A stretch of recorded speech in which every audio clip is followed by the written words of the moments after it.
right? Why do I self-sabotage? Why do I destroy something that I want, right? So we have to ask ourselves, we resist what we're afraid of or what feels uncomfortable, right? That's when we push things away. So why does joy feel unsafe? That's where we have to start. That's the first thing we have to clarify before we can change anything or figure out what direction we're going in and why. Okay, so something I wrote down that made sense to me with this first point was joy exposes the part of us that is afraid to be open. So for me, that statement takes me to all different expressions of feeling, right? Adjectives, if you will. So what part of me is afraid to be open? Because to have joy, to feel joy, you have to have an openness. To receive anything, you have to be open, right? You have to be willing. Just think of it something very, very basic that we all do. Just think of eating food, okay? If you are going to eat food, there's a couple things that should happen for a healthy exchange. You need to be hungry. So you should be hungry. So that's first. So if you don't even want joy in your life, if your life is so full of pain and fear and protection and looking for danger, which is a huge problem that I have struggled with and continue to alchemize in my life. I'm continuing to recognize, acknowledge, take responsibility, and transmute those triggers in my life.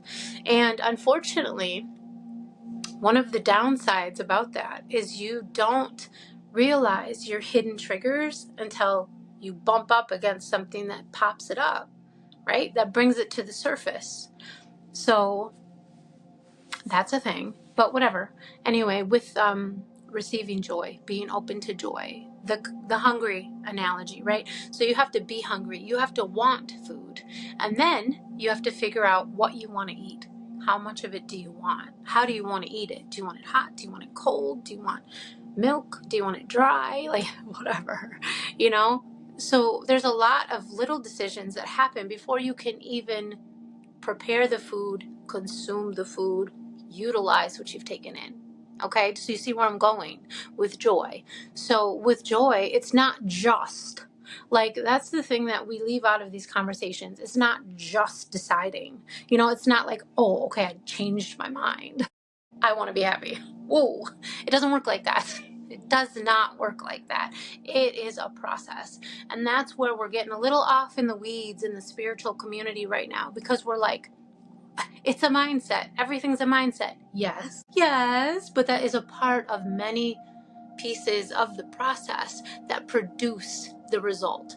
We could compare this to any natural routine, a gym routine, eating clean, changing your diet, changing your career, whatever thing that you want to change in your life requires a series of adjustments. And then holding yourself accountable to the decision that you've made and why you made it as you go through the journey. Because the crazy thing is, once you make the decision, you have to replace everything that's been in its place in the meantime, which can look like guilt, shame, self-awareness that feels uncomfortable, right? So why joy feels unsafe. Joy exposes the part of us that is afraid to be open.